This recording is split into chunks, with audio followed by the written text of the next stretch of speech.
KPU Kabupaten Muara Enim. Hari ini kita sudah kedatangan tamu adik-adik yang ganteng dan cantik. Itu sebagai generasi pemuda dan sebagai generasi penerus bangsa ya. Mereka adalah adik-adik kita yang berkecimpung dalam bidang organisasi kemahasiswaan dan bidang kesiswaan.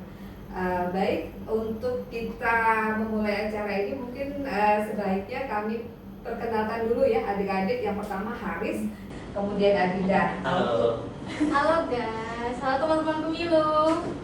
Ya itu tadi ya. Nah Haris mungkin sebelum kita masuk topik bahasan ya, mungkin Haris sendiri bisa memperkenalkan diri, sama Dita bisa memperkenalkan diri kepada audiens teman pemilih ya istilahnya tuh. Iya, baik silakan Haris dimulai. Oke, halo semuanya. Jadi sebelumnya, Assalamualaikum warahmatullahi wabarakatuh. Perkenalkan, nama saya Emers Dapan. Saya berasal dari sekolah SMA Negeri 1 Muara Enim. Dan jabatan saya di sekolah sebagai Ketua Umum OSIS SMA Negeri 1 Unggulan Muara Enim. Satunya Dinda, silakan Dinda. Halo sahabat pemilu, perkenalkan saya Adinda Dwi Lestari. Saya dari Universitas Serasan, di mana saya merupakan anggota BEM di bagian riset dan inovasi. Terima kasih. Oke, terima kasih Haris Adinda. Ya, baik. Kalau boleh tanya, Haris ini lahirnya kapan? Kalau tuh lahir hari sendiri, lahirnya itu tanggal 1 Mei 2009. 2009 ya. Jadi kalau sekarang ini kira-kira usianya 16 tahun. 16 tahun, masih muda sekali. Kalau Dinda sendiri berapa? Kalau saya itu tahun 2005, di tanggal 2 Maret. 2 Maret ya. Iya. Jadi kalau sekarang usianya kira-kira Masih 19, nanti 20. nanti 20 tahun ini 20 ya. Iya, benar. Oke. Berarti kalau dilihat dari generasinya nih, Haris sama Dinda ini generasi Z ya. Iya, generasi Gen Z. Gen Z. Iya, benar sekali. Oke, baik. Haris berarti sekarang kelas 2 ya? Ya, kelas Nah, oke. Sebelum kita masuk masalah pemilu nih ya, kita mau tanya-tanya sedikit nih. Haris kan nih sebagai ketua OSIS ya, Ya. ketua OSIS SMA 1 yang kita ketahui bahwa SMA 1 itu ya salah satu SMA favorit di Muara Enim ya. Benar sekali, unggul kan? Unggul ya. Ketua OSISnya lagi ya. Iya, ketua OSIS lagi yang ini. Ya, oke, baik. Untuk ketua OSIS sendiri di SMA Muara Enim, SMA 1 Muara Enim, itu nggak ada sih program unggulan untuk tahun ini? Mungkin bisa dijelaskan Haris. Oke, jadi untuk program unggulan tahun ini, Bu, Ya. itu yang pertama itu yang paling pastinya, yang Iya. setiap tahun itu pasti ada, itu yang pertama event Smansakap, Bu. Smansakap. Iya. Itu Smansakap ya. Itu biasanya berarti pertandingan ya Ya, pertandingan antara sekolah-sekolah, Bu. antar sekolah-sekolah. Itu hanya di Muara Enim saja. Itu mencakup satu Sumatera Selatan, Bu. Se-Sumatera Selatan. Iya. Wow, keren.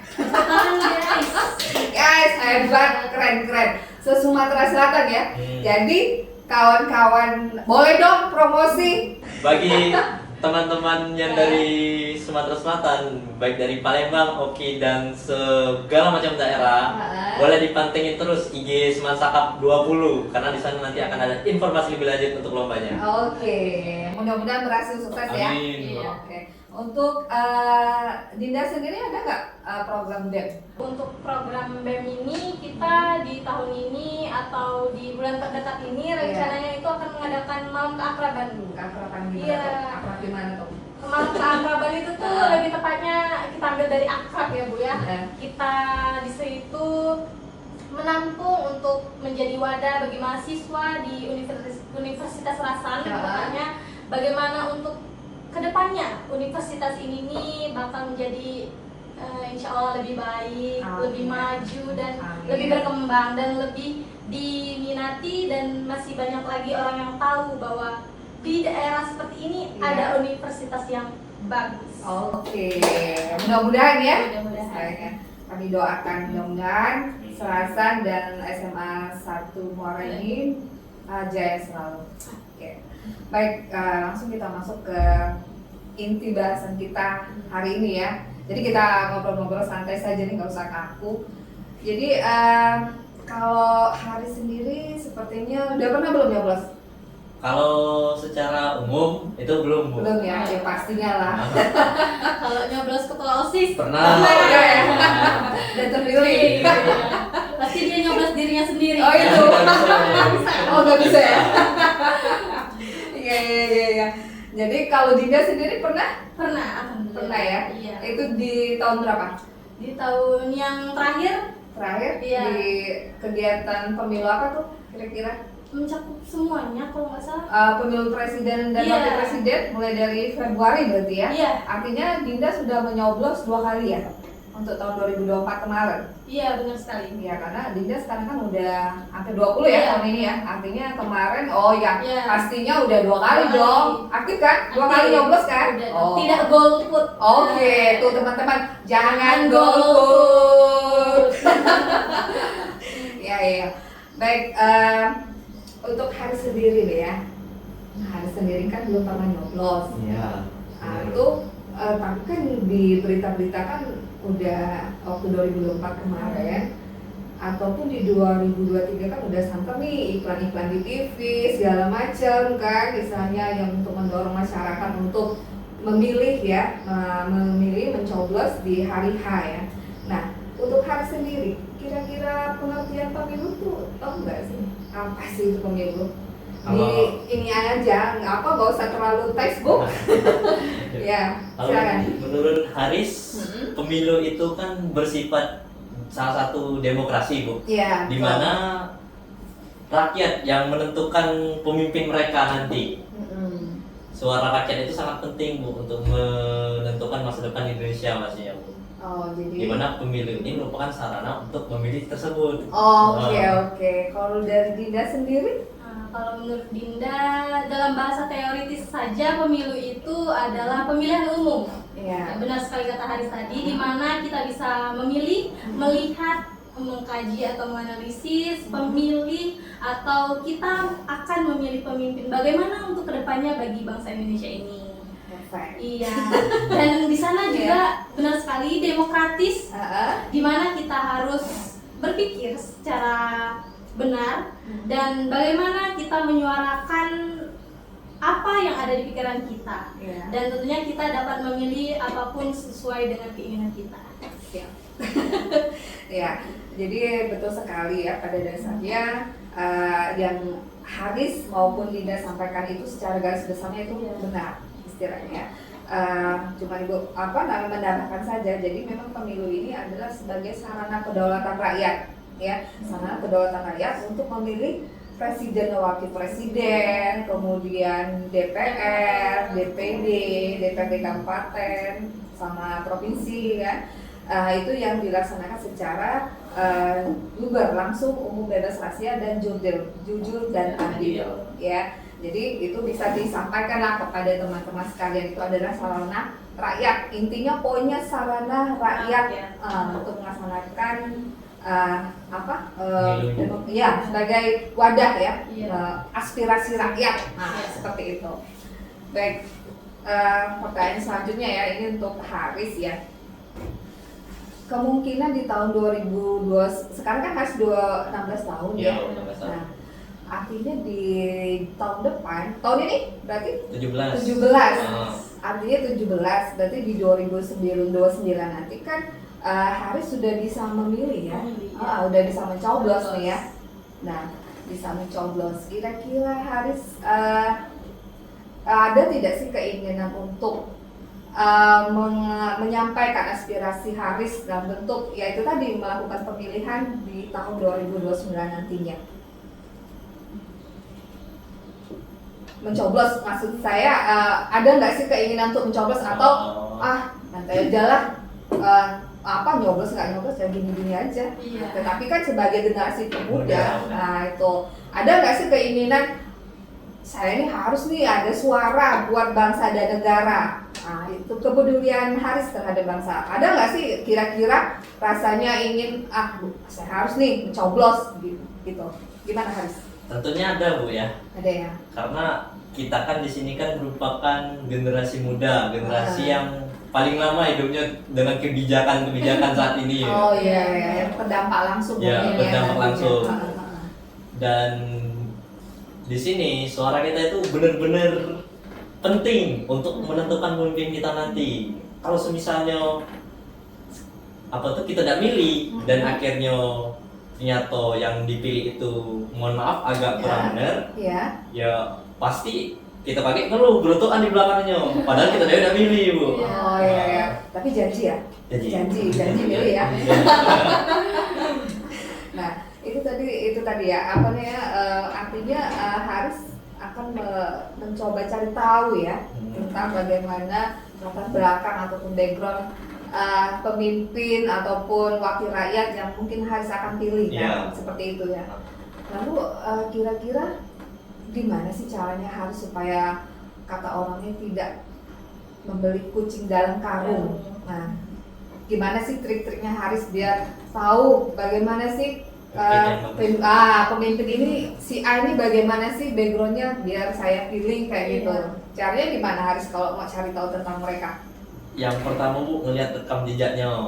Rekam jejak itu jangan saat dia promosi pas nak dipilih Jadi dicari lagi untuk rekam jejak sebelum-sebelumnya. caranya bergosip dengan tetangga gimana? Itu. Bukan ya? Jadi gimana tuh? Sekarang kan biasanya data-data online atau data-data kegiatan dokumentasi itu kan banyak sering diupload Bu. Iya. Nah kita bisa cari tahu lewat sana apa base yang telah dia kerjakan buat nyampe posisi ini. Oh gitu ya. Kalau kita hanya melihat saat dia promosi mungkin itu tuh Pasti yang ini bagus-bagus ya. ya bagus banget nanti. kan. Nanti kalau tidak sesuai kan agak ini juga. Iya. Terus kalau Dinda sendiri itu dari Haris nih, berarti kan cari taunya mungkin lewat medsos ya segala macam ya. Nah kalau Dinda sendiri kemarin nih kan udah melaksanakan pemilihan 2 kali ya. Itu bagaimana sih Dinda menentukan pilihannya, istilahnya tuh oh si Ani oke untuk jadi pemimpin suatu bangsa misalnya, seperti bagaimana Dinda? Benar sekali, yang dikatakan Haris, sekarang ini banyak sekali rekam jejak digital yang dimana bisa diakses oleh seluruh Indonesia. Dari yang mungkin foto bayinya pun kita bisa lihat kan? Kita tidak kenal backgroundnya bagaimana. Jadi apa sebagai kriteria juga? Iya, Bayinya. benar sekali. Namun untuk sikap ataupun kriteria bagaimana pemimpin yang saya akan pilih yaitu sikap yang jujur dan juga loyalitas kepada negara. Karena sikap dan loyalitas kepada negara itu sangat penting, karena jika dia loyalitas terhadap apa yang dia lakukan itu pasti akan berdampak untuk negara nantinya. Seperti itu. Seperti itu ya? Iya. Oke, baik, bagus sekali ya Dinda sama Haris ya, artinya kalian sudah bisa mencerminkan pandangan kalian sebagai generasi muda yang akan datang yang akan melaksanakan pemilihan ya. Artinya kalian akan melakukan pemilihan secara selektif ya, karena ya betul sekali ya. Oke, baik, Haris kan belum nih ya nyoblos ya. Tahu nggak sih Riz, gimana syarat-syarat ikut serta dalam pemilihan sebagai untuk mencoblos? Syarat-syaratnya gimana, tahu nggak sih? Tahu Bu, karena di sini kan ada juga lumayan penasaran Bu, jadi harus searching nih. Oh searching ya? Iya. Oh semalam udah searching Iya, dikit ya? searching. Iya boleh deh. Yang pertama pastinya itu umurnya 17 tahun Bu. 17 tahun ya. Sudah memiliki KTP. Yang paling wajib warga negara Indonesia. Warga Indonesia ya, harus dong, nggak mungkin lah luar negeri. Boleh WNA, tetapi dia sudah legitimasi menjadi WNI, itu kan seperti itu, dan ada KTP elektronik ataupun masuk dalam kartu keluarga, ya. Terus apa lagi Riz? Habis itu kalau sehari tahu cuma itu Bu. Iya. Ibu tambahin sedikit ya. Jadi memang benar sih yang poin pertama dia adalah warga negara Indonesia ya, yang dibuktikan dengan KTP elektronik ya. Kemudian dia juga kalaupun belum 17 tahun itu bisa saja dengan catatan dia sudah menikah ataupun pernah menikah ya. Kemudian dia masuk dalam daftar pemilih DPT, daftar pemilih tetap. Di sini kan kita nantinya ada pada saat pelaksanaan kegiatan tahapan pemilihan, sebelumnya kita akan melakukan verifikasi istilahnya ataupun pendaftaran daftar pemilih tetap ataupun daftar pemilih lainnya yang sudah sah kita keluarkan, itu dia berhak. Kemudian yang ketiga yaitu dia tidak dicabut hak pilihnya. Nah, biasanya kan ada kan yang kasus-kasus dicabut hak pilihnya, seperti itu ada juga kan.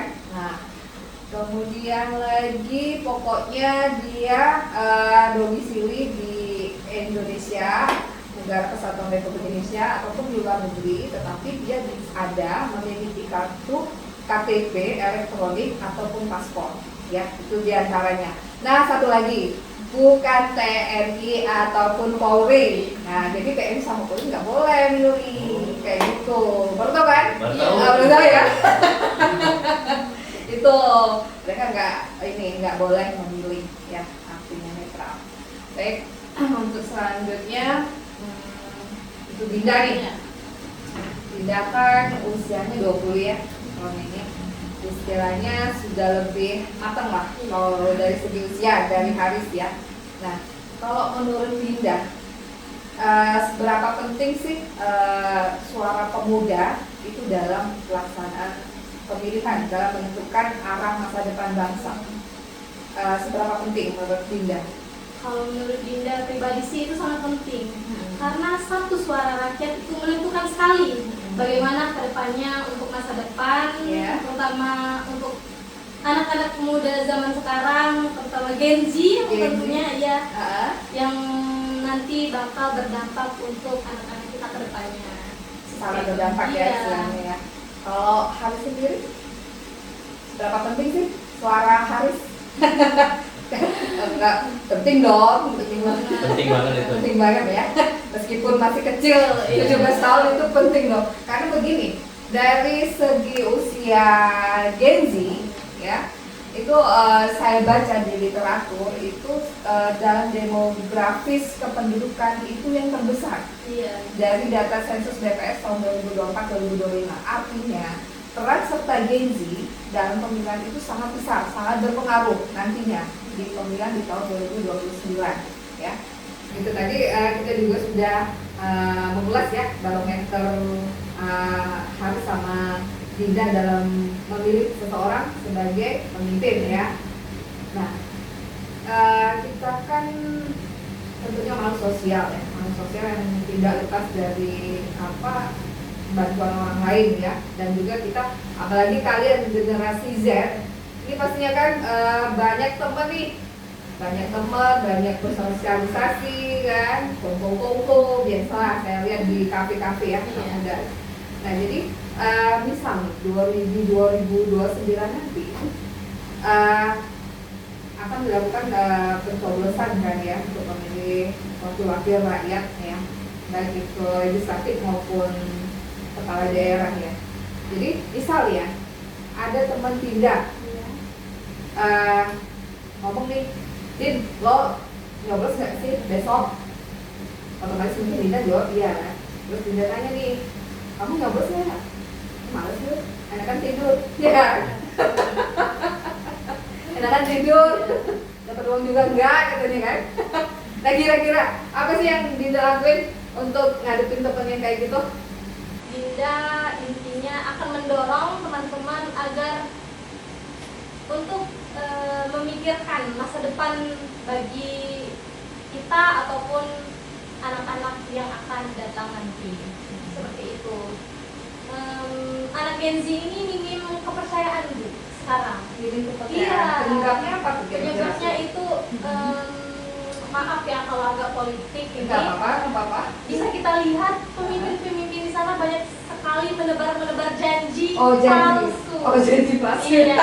Makanya anak Gen Z sekarang itu jadi agak males ya. Iya, agak males. Banyak janji tapi tidak ada aksi. Seperti itu. Seperti itu ya. Jadi iya, kecewa ya. Iya. Tapi kan sekarang ini ada teknologi seperti media sosial dan di mana pemimpin itu kan bisa bisa menunjukkan atau melihatkan bagaimana proses mereka untuk memajukan negara kita. Di situ kan mereka bisa menebarkan apa sih visi dan misi yang akan dijalankan untuk kedepannya, seperti itu. Jadi kita untuk para pemimpin atau yang lainnya dapat sekali jangan hanya di covernya aja menebar janji palsu Iya, itu, betul sekali. seperti itu. Kalau- Makanya generasi Gen Z itu nanti aja seperti itu karena takut sekali dengan janji-janji palsu. Jadi palsu ya, capek kali ya. Capek banget sih. Capek deh ya. Capek deh. Kalau Ari sendiri nih, ada temennya nih, misalnya nih, ya itu tadi seperti yang cerita kita tadi, males lah ya, misalnya nggak ada perubahan nih, ini juga gitu aja, nggak ini juga gitu aja. Jadi gimana nih Haris nih? Seperti yang dibilang Mbak Dina Mbak tadi. Dina ya. Sama pada dasarnya. Iya. Karena kita sama-sama Gen Z. Sama-sama Gen Z ya, istilahnya sudah umum ya, Iya. sudah umum ya, sudah dirasakan. Jadi untuk para calon-calon nih ya, jangan janji-janji doang ya. Cukup janji manis dia aja. Seperti itu. Seperti itu ya. Iya, Jadi ini saya rasa nih Gen Z sekarang udah pada selektif ya, Iya. menentukan pilihan ya. Artinya kita platform digital itu sangat menentukan pada saat sekarang ini. Iya. Artinya kalian bisa mencari informasi tentang wakil-wakil yang akan kalian pilih ya. Itu saya rasa sangat brilian, dan ya memang itu pada dasarnya apa ya, kasus-kasus yang sering terjadi ya istilahnya. Baik.